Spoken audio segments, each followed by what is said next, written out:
새벽 1시 23분 화장실 세면대 위에 놓인 휴대폰이 울렸다. 남편 거 아니야?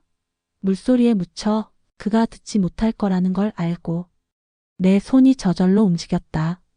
화면에 떠오른 이름. 박대리. 그 순간 내 심장이 멈췄다. 아니, 정확히는 20년 결혼 생활이 멈췄다. 그날 밤 나는 알았다. 내가 지금까지 살아온 삶이 거짓이었다는 걸. 그리고 이제 모든 게 달라질 거라는 걸. 여보, 전화 왔었어. 문을 열고 나온 남편에게 폰을 건넸다. 침착하게. 아무렇지 않은 척. 아, 회사 일로 급한 거 있나 보네. 그가 폰을 보는 순간 0.3초. 딱 그만큼 표정이 굳었다. 보통 사람은 못 봤을 변화. 하지만 20년을 함께 산 아내는 안다. 거짓말하는 남자의 눈빛을. 새벽 급한 일이 뭐가 있어? 아, 내일 보고서 때문에. 박대리가 자료 정리하다가. 박대리. 입에서 그 이름이 나오는 순간 남편의 목소리가 0.5톤 높아졌다. 변명하는 사람의 목소리. 그날 밤 나는 잠들지 못했다. 옆에서 곤히 자는 남편을 보며 생각했다. 설마겠지? 하지만 여자의 직감은 틀린 적이 없다. 그 의심에서 확신으로. 그 다음부터 모든 게 보이기 시작했다. 퇴근 시간이 늦어졌다. 처음엔 일주일에 한두 번. 그러다 사흘에 한 번. 이젠 거의 매일. 오늘도 야근? 프로젝트가 막바지라서. 똑같은 대답. 하지만 셔츠에 배어있는 향수 냄새는 매번 달랐다. 내가 쓰는 향이 아니었다. 샤워할 때도 폰을 들고 들어갔다. 예전엔 거실 테이블에 아무렇게나 두고 갔었는데 이제는 물소리 사이사이로 들리는 카톡 알림음. 한 번, 두 번, 세 번. 누가 그렇게 급하게 연락할 일이 있을까? 여보, 폰 좀 빌려줄래? 내 폰 배터리가 나갔어. 아, 잠깐만. 내가 지금 뭐 좀 보고 있어서. 거절. 20년 만에 처음이었다. 그날 밤 남편이 잠든 사이 조심스럽게 폰을 들었다. 손이 떨렸다. 비밀번호를 눌렀는데 틀렸다. 언제 바꿨지? 결혼기념일이었던 비밀번호를. 심장이 쿵쾅거렸다. 다시 시도했다. 생일? 아니. 아이들 생일? 그것도 아니. 세 번째 1017. 열렸다. 10월 17일. 남편과 박대리가 처음 만난 날짜. 회사 공식 홈페이지에 떠있던 신입사원 환영식 날짜. 그 순간 가슴속에서 무언가가 와르르 무너지는 소리가 들렸다. 카톡을 열었다. 맨 위에 박대리 이름 옆에 하트 이모티콘. 스크롤을 내렸다. 내려갈수록 심장이 조여들었다. 오늘 회의 때 부장님한테 칭찬받았어요. 팀장님 덕분이에요. 저녁 맛있었어요? 다음에 또 가요. 집에 잘 들어가셨어요? 조심히 들어가세요. 문장 하나하나가 칼날이었다. 가슴에 꽂혔다. 더 내렸다. 사진. 둘이 찍은 셀카. 회식 자리? 아니야. 배경이 너무 아늑했다. 조명이 어두운 레스토랑. 와인잔이 보였다. 또 다른 사진.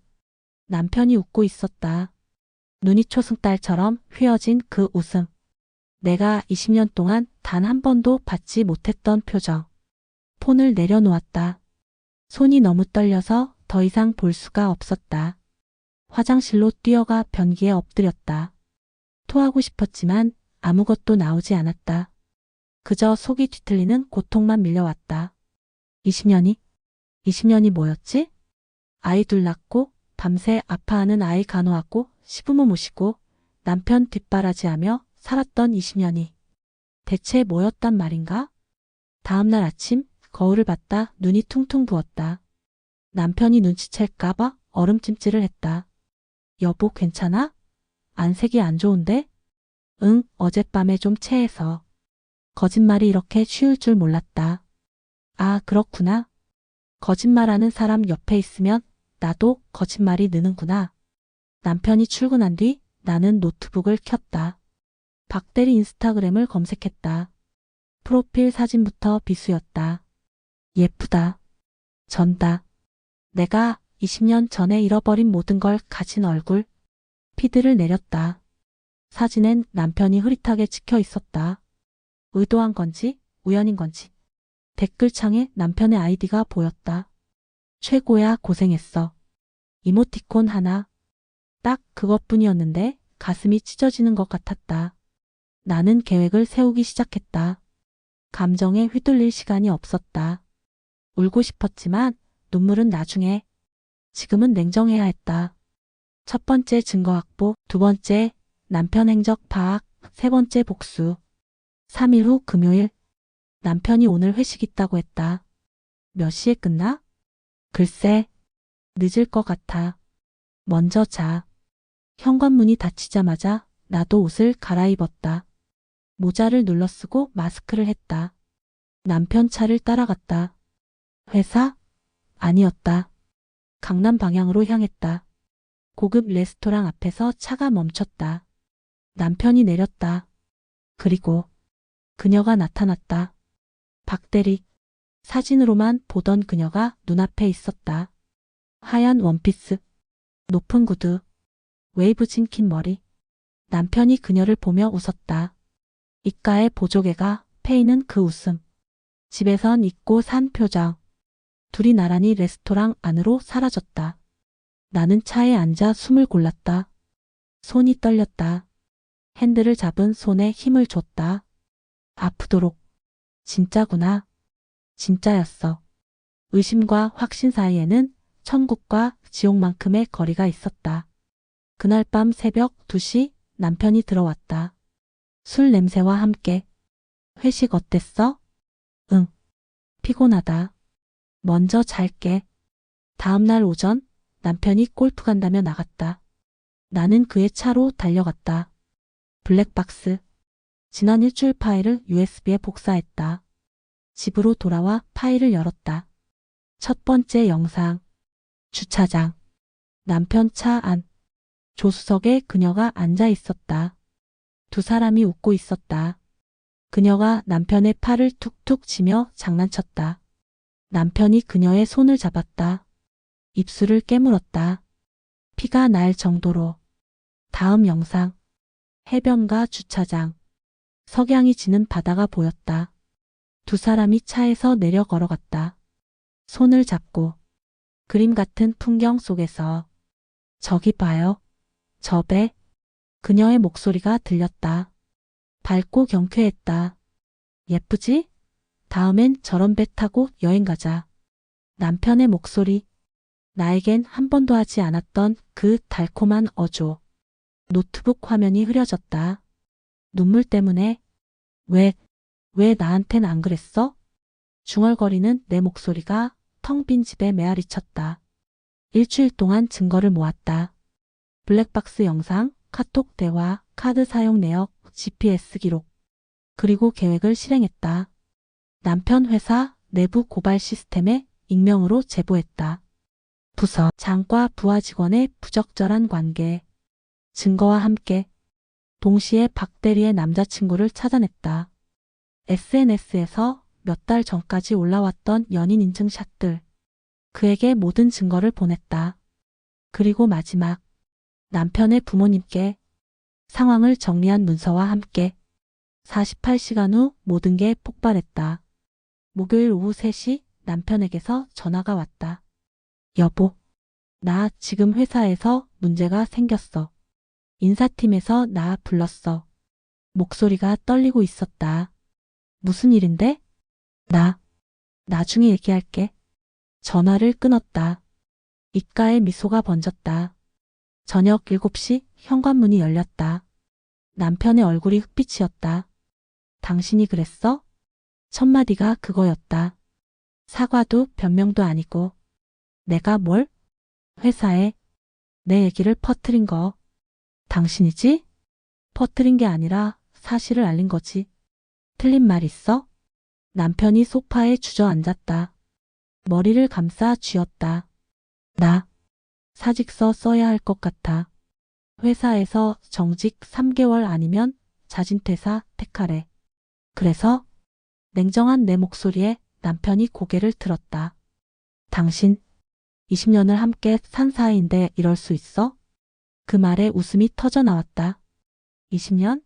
그 20년을 당신이 배신했잖아. 처음으로 목소리를 높였다.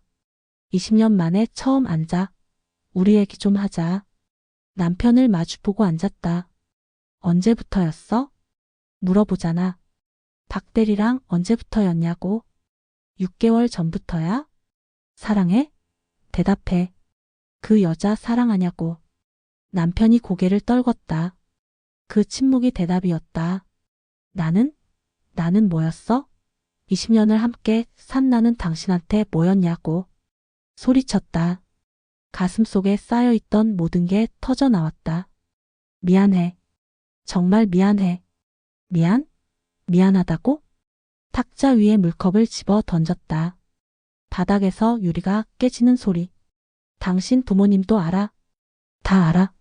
내가 증거랑 같이 보냈거든. 남편의 얼굴이 새하얗게 질렸다. 엄마? 아빠도? 응. 그리고 박대리 남자친구도 알아. 재미있더라. 그 여자도 양다리였어. 당신이 그 여자한테 속은 거야. 남편이 눈을 크게 떴다. 뭐라고? 박대리, 3년 사귄 남자친구 있었어. 당신은 그냥 직장 상사 꼬시기 게임이었던 거지. 거짓말이었다. 하지만 남편의 무너지는 표정을 보고 싶었다. 한 달이 흘렀다. 남편은 집을 나갔다. 이혼 조정 중이다. 박대리는 회사에서 권고사직 당했다. 남자친구와도 헤어졌다고 들었다. 나는 여전히 집에 산다. 아이들과 함께. 이상하게도 마음이 가볍다. 20년을 짓눌렀던 무게가 사라진 느낌? 물론 밤마다 눈물을 흘린다. 사랑했던 사람을 잃은 슬픔. 배신당한 분노. 앞으로의 불안. 하지만 후회는 없다. 어젯밤 오랜만에 거울을 똑바로 봤다. 눈가에 주름이 깊어졌지만 눈빛은 살아있었다. 잘했어. 넌 잘했어. 스스로에게 말했다.